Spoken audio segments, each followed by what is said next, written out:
বর্তমান সরকার, বিএনপি সরকার ক্ষমতায় বসেই যে কাজগুলি করতেছে, এর মধ্যে সবচেয়ে বড় একটা কাজ করছে, বাংলাদেশের ব্যাংকের গভর্নরকে পরিবর্তন করেছে। গভর্নরকে পরিবর্তন করছে, এটা করতেই পারে, কিন্তু যাকে গভর্নর নিযুক্ত করছে এটা নিয়ে আমাদের বহুত বড় প্রশ্ন আছে।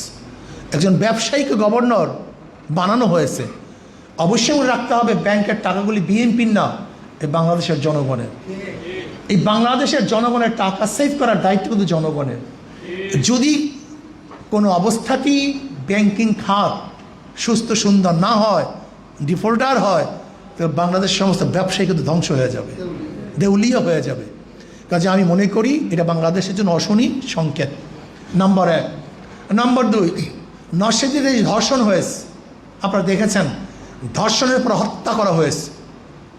আমি সরকারকে বলবো, অচিরেই বিচার করুন, বিচারের আওতায় নিয়ে আসেন, এবং শিক্ষামূলক, দৃষ্টান্তমূলক শিক্ষামূলক বিচার হওয়া চাই।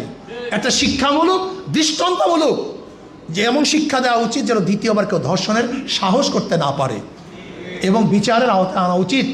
যদি না নেন তাহলে বাংলাদেশের জনগণ তারা কিন্তু আপনার বিরুদ্ধে রাস্তায় নামতে বাধ্য হবে।